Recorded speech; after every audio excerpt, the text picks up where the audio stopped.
Welcome back, everybody. This is Trekyards. He's Commander Cockings. He is Captain Foley, or are we just Trekyards? Because you are one with us, and we are one with you, and it's you are just Trekyards. Today we're going to be talking about Prodigy, Season 1, Episode 12, Let Sleeping Borgs Lie. Yes, the Borg are back, Stuart. They've been in Picard as ex-Borg, and they've been in Lower Decks as cutaway to joke Borg. So we haven't had a real Borg since Endgame, at least in the present day. So it's super interesting to finally hit that back. We both just watched it. Stuart, what do you think? I thought it was great, but I thought it was very short and very kind of predictable as far as what was going to happen. It was interesting. You were right. It was a subdeck, but underneath the bridge, which thanks for saying that. I appreciate that. Yeah. Well, yeah, that's got to point it out. That Janeway didn't even know about. So love that little detail. Because there's many things to say about. Yeah. Secret weapon that can destroy all Starfleet tech it comes in contact with. They want to find a solution, so they go to Borg Cube, which they just proximity alert. Oh, let's go see what that. Oh my, it's right there. Wow, that's a great proximity alert. They bump into a static Borg cube while trying to get sublight, to which they dropped out of warp some other time, and they didn't scan it earlier. Just bumped into it. It's a great proximity alert when it's on top of you. Because if they were active Borg, they'd be assimilated the first few seconds, because they're literally in tractor beam range, proximity. Wow. They'd be done. But yeah, I mean, it was good to see the Borg again, honestly. Some great visuals inside the cube. And definitely it was kind of intimidating again to see the Borg. Especially, you've got to think from the kids' point of view. They've heard what Janeway, the briefing was, whatever that was. The briefing. I mean, it was kind of terrifying in a way. But I actually like the look of the new Borgs. I think they're cool. And yeah, we got to see more on board the Dauntless. We got to see Dr. Noom do his thing. Very gruff doctor like McCoy. That was cool. And Janeway drinking tea because doctor's orders. And her assistant there who was offering the good ideas. And that's how you get promotions. So that's pretty. So yeah, there was a lot of really cool stuff here. I wish that they were modulating their phasers a bit better. Because it should last a little bit longer than that. There's a line from Rock. Keep changing the phaser frequency or whatever it was, but it was very brief and kind of in the background. And yeah, it wasn't even. I wish like a few of them would have fallen at least. So yeah, it was all right. It was. I expected a little bit more out of the episode, but overall, I really did enjoy it. So we'll have to see where it ranks on our. I liked the episode, but this is the first time out of 12 I felt like the kids show nature of it came hard, because the logical leaps were stronger this week because they had to fight it in a not that scary way. These were kids without huge skill sets dealing with a Borg cube, and yeah, everything they did was relatively easy. Borg didn't do what they should do in many situations, so it felt like it was unfortunately a dumbed down episode to the more the kids level. That said, when you look at it from they're kids fighting the Borg, have fun with that, it's fun in that respect, but they had to kind of dumb the Borg down to fight that relative threat. I think they kind of mentioned that with the neurological pathogen that had shut them all down. It could be that they were sure they woke up, but they weren't necessarily it could 100%. Be, but without lines of dialogue, I can't pull that as an assumption. Certain things like they never once attacked the protostar and tried to assimilate it. They obviously should have, because the Borg are smart. They do know threats. There's an alien advanced ship that needs to be assimilated. It's brand new tech in your docking bay. It should have been assimilated from scene 2. Obviously, they were never nanoprobed. That's the first thing you do when being assimilated. They just skipped that plot point. And once the Borg know you're there, you're still a threat. So Gwen can't then walk around without a threat meter because they've already been threat assessed and there are scanners who have you detected. Several logical leaps that aren't consistent with Borg, but it's a kids show. So if you had that, how the hell would they escape? And just the very idea of we'll run away from Zero through 10,000 Borg drones to rescue him later with, it's structurally, it's a kids show. First time I felt it, still enjoyed it, but... Yeah, I think there are logical leaps you could make, though, with mentioning the neurological pathogens, just assuming the Borg aren't up to 100% or whatever. But still, yeah, I totally agree with all of that. Like I said, it felt very predictable. A line saying, I'm assuming the pathogen has damaged their pathways so much that they're not working properly. Great. They do not say that. They actively avoid saying anything specific about the pathogen. They just turned them off. That's all they say. And it was a very linear episode as far as A to B to C. We've got to go do this thing to Z. That's good. That's good. And then escape and have Zero be fine.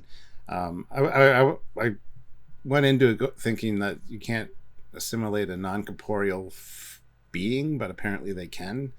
Well, clearly they can't.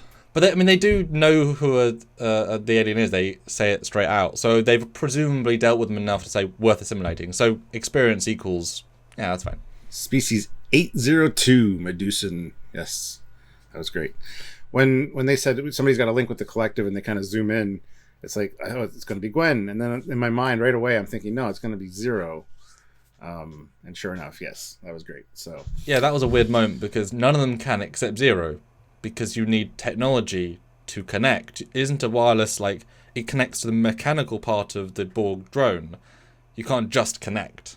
So, of course, it's Zero. It was cool seeing the big Borg, too, the big alien guy. Don't know what species he was necessarily. The rhino species. Somebody probably knows, but that was cool to see. And there were some cool-looking Borg, like we've said before, like Hammerhead, if you want to call him Hammerhead, or the heat sink guy.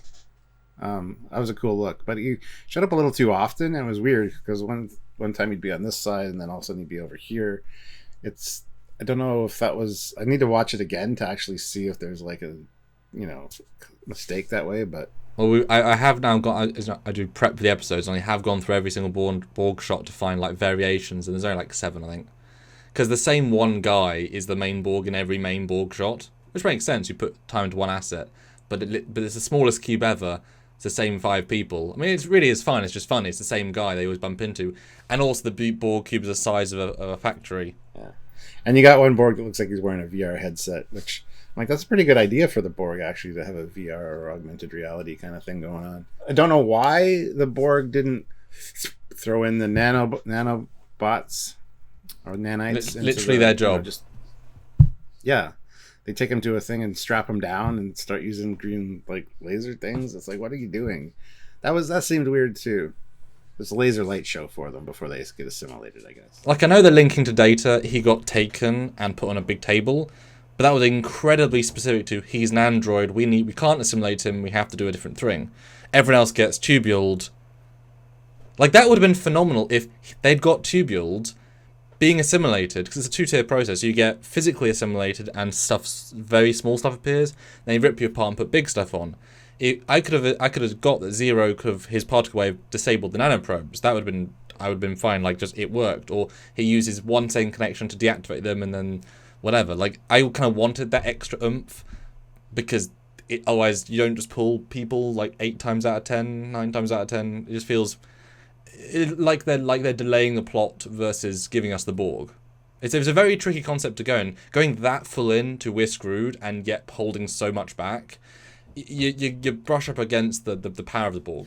Yeah, it would have been great too if they scanned Dal and said species whatever and gave a number. So it's like, ooh, the Borg have encountered a species, but we don't know where that story's going. But it would have been kind of a nice little thing there. What did you think of the stuff aboard the Dauntless? Brief. More, please. The medical bay looked good. I love the bed and everything with the thing above. I'm pretty sure they just recolored Protostar sets because the look of them in the mess hall. I mean, why would you build a second mess hall given they only spent like 4 scenes? I think it's just the same mess hall colored browny yellow. I mean, I like them fine. It always makes me want to see a whole show on that ship. At least we're getting a scene each episode, which is good. And I like the crew so far. Well, I kind of wish they would stop showing everything close-ups, like do some establishing shots of the sets. Because we love our ships, and I didn't really feel like I got a sense of what it looked like, except the bridge, which we already knew about.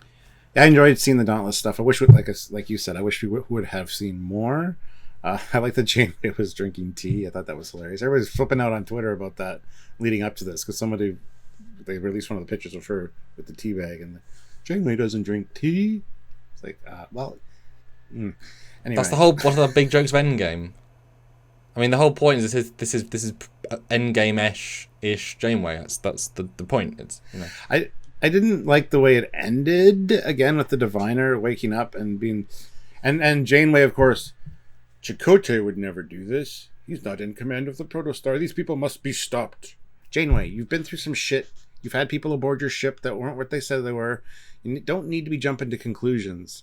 And also, you scanned the wreckage from CR721. No life signs. Where the hell did Buddy go in the escape pod? I hated that they said no life signs detected, because I'm like, is this dude dead now? Like, I thought they were going to pull him aboard and then he was going to say, yeah, the ship got destroyed by, or my station got destroyed by some kids in a funky That ship. is the best point. Yeah. Might be next episode they find him. I don't know. But the escape pod would have launched away, headed for Federation space. And it's not warp capable, so it's... And it would send out a distress signal automatically. Damn. Because, yeah, once they slipstream in or warp in or whichever they got in, they would detect it light years away, a single distress. That's the whole point of escape pods, to detect light years away. And they'd pick it up first, honestly. One escape pod. And you would think, because they warp in as if there's a surprise, they've scanned this station as not powered, no life signs, no signals. They already know the station's destroyed before they get there. Why are they surprised when they jump out of warp? It's like, you've already sent them a hello and not got anything back for a day. Like, you can send stuff. This is also a relay station. Presumably it's got better sensors and scanners and communication, so do you. So you've been calling them for 3 days, let's say. Maybe 2 days if you're going slipstream. Because if he is okay, he would say to them, oh, they're not Starfleet, but they want to be Starfleet, but they're kids, but they're not baddies, but they could be baddies, but it's the ship. Like, that would reveal the entire plot to them. So they should just have killed him. They should just have blown up the escape pod in the episode. It would almost make more sense procedurally. Like, there's no need for them to contact this relay station, but it would make more sense procedurally if they got a distress call from the escape pod, found the escape pod, which led to the destruction of the ship. And even if the escape pod had been either attacked or hit by wreckage and, like, all the air was lost, so he died, but the escape pod was distress call, so they got a clue the ship attacked them because of the escape pod sensors. Because remember, if the station's destroyed, let's assume its black box is destroyed as well, because let's assume that for ease of story, but the escape pod have sensors that were always passive, so it would have records of the Protostar doing its entire mission. Like, everything at the station it would have sensor records of. Problem is, if they find the escape pod, even if they intercept a distress signal, does the distress signal pass on the virus to the Dauntless? If they pull it aboard to check out the escape pod records, has the escape pod been corrupted because it was part of the station, it was plugged in? So that is a little bit of an issue. If they don't want to have that be a thing, if they just never mention this poor guy again, poor Lieutenant Junior Grade Barnes Frex, I'll be upset, because it's like hashtag justice for Sahil. Yeah, like, this poor guy is in justice the for Frex is in the middle of nowhere because he's the furthest out. Yep. So yeah, we got. And the one ship that can get to them quickly didn't save him. Yeah, we need resolution on that. Even if the Protostar saved him somehow, like beamed him aboard, but then you got other problems to deal with story wise. But because you wouldn't want to put him in the brig, because then you look even more like a bad guy. But also, he is Starfleet, so yeah, he would try to take back the ship, or I don't know. Anyway. That's really bad. Now, I like the logic of the escape pod connected to the ship's sensors, but if these escape pods are literally the safe lifeboat to save the ship and crew, I would 100% assume they're on a separate computer network to the main computer, because if any virus was happening... Like air-gapped. Yeah. Absolutely. So you'd have to be separate. Maybe the button... Because the button to launch them connects to the physical... clamps, right? There's no digital, and it'd have to be hardwired so a button would do it, etc. So there'd have to be a separate, because this thing can happen. I mean, the Borg, if they assimilate the main computer, oh no, the escape pods are locked. Now in that situation, it'd be the doors were closed, but that thing just kind of dropped, like E. The E can just launch them even if the clamps have to be. There's no door. Anyway, so that would be fine. But I would assume that would be fine if it was picked up. It wouldn't be whatevered. Yeah. And again, the virus hasn't been. What can it do? What can it not do? Because exactly. By that logic, it would be very smart then to actually destroy the station, infect all the escape pods, launch all the escape pods. Now you've left 30 mines of, well, let's say 5 ships come pick them up. All that's found 5 virus bombs. Like, that would be a very logical thing to do, but that's not really how the virus is vibing. It just sort of says kill, blow up, kablooey. But by that logic, this could all make sense, because the escape pod, if it was infected, would try to kill its occupant and possibly destroy itself. But then it wouldn't spread, which is the problem with the virus. But you are right, that exactly. would be... That would be. So it's is it a plot hole? Is it not? I don't know. I just hashtag justice for Lieutenant Junior Grade Barnes Frex. Justice for Naked Guy, because he was totally naked before he ran out to see them. Totally. He is denobulin. He is denobulin. Again, as I said at the start, there's only so much story in the first 10 episodes. Now they've built this mythos. That 22 minutes with a main story and a side story did not feel remotely long enough for the really genuine big story themes they're doing, because they did not address the plot hole of the other guy. The diviner thing is that, you know, they're they're piecemealing it, because the Borg didn't need to be in this episode. I thought it was interesting when they asked for the solution to this weapon. The Borg are like, we'll just assimilate your ship and use it to assimilate other cultures. Classic answer.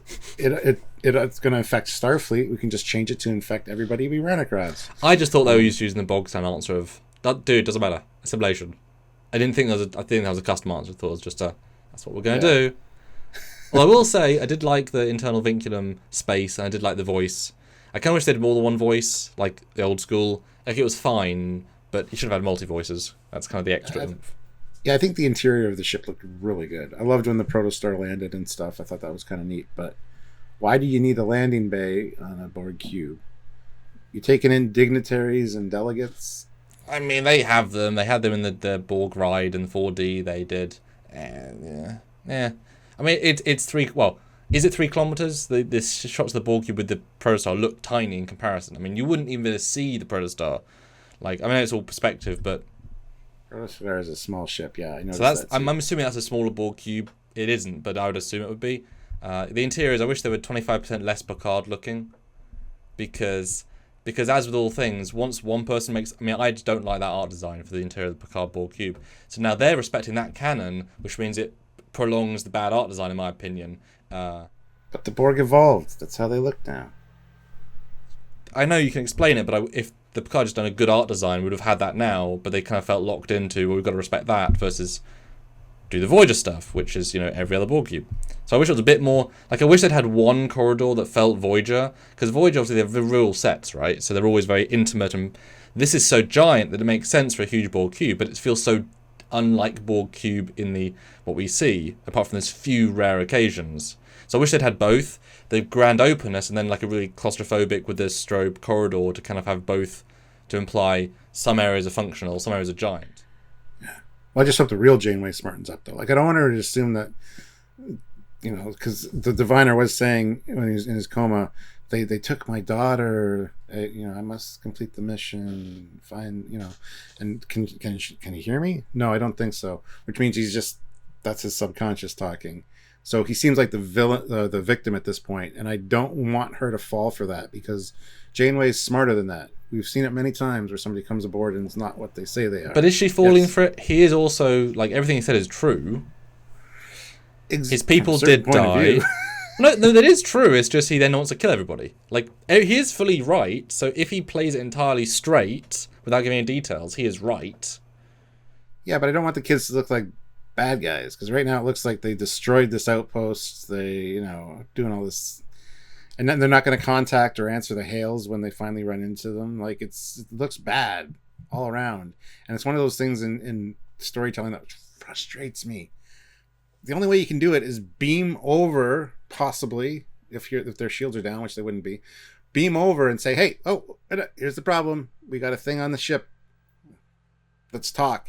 Let's solve the problem. Let's not..." You know what an even easy solution is? Yeah, you go to the second closest relay station.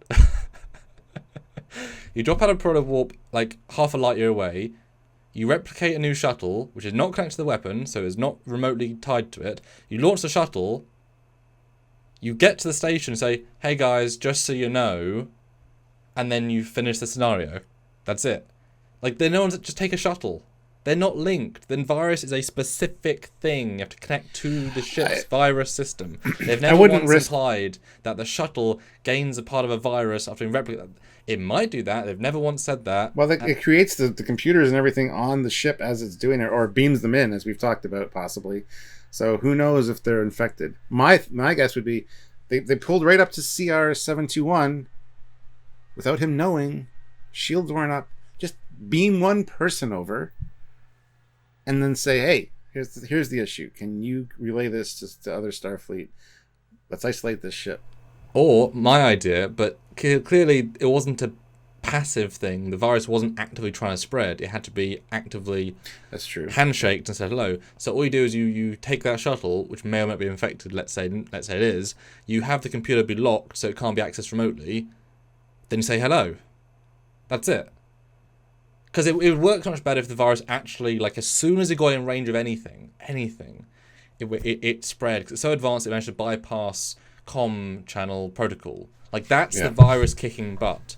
Passive virus is not a threat in the grand scheme. That's true. That's very true, yeah. You know, and it would have been really good, actually, if as soon as a Protostar had docked in, so, okay, that's not quite instant, but it's close enough, thematically, you then see, like, on a screen, like a very Matrix, like, little line of code, but that's red and it spreads. Like, show it going slow and steady as soon as it arrived. That's how you do the virus, not, let's say hello to the ship. Oh, no! And that's it. Just don't say hello to the ship, then. They already said hello to the guy before the virus got on. So to do it again, say don't access our computer. Yes, you're gold. Okay, you might risk another station, but it's worth risking it for. Anyway, fairly good episode, and it was great to see the Borg back. I don't think we're going to see them again. I don't think this is important. It was just kind of a side quest episode. Mm-hmm. And we didn't learn almost anything new. Nothing new, really. Yeah, so we learned that species 802 is the Medusans, so we did learn something. But yeah, other than that, it was just kind of a filler episode, if you will, if you want to call it that. But anyway, on that note, guys, leave a like and don't forget to comment down below any thoughts you had on this episode, and please join us for our live full breakdown and reaction to this episode today at, this is weird, 4 p.m. Eastern Standard Time. You'll find out, guys, because time zones. We'll announce it. Yes. Because Samuel might not want to be that early because it's an hour earlier for him. Practicalities of other live things, yes. Anyway, until next time. You could support us directly via PayPal, You could Patreon, do that. join the channel, Super Chat during any live, Super Thanks during any video, buy a shirt, or PayPal, Trekyards@hotmail.com. Literally 7.6 million ways to give, even if most of them are just our old channel videos. And up to you. Thanks in advance if you can't just watch. Now we'll see you next time, Stuart. I've been assimilated. I've been told my resistance was futile. All right, guys. Until next time, he is Commander Cockings. He's Captain Foley. Bye, guys. Bye, everybody.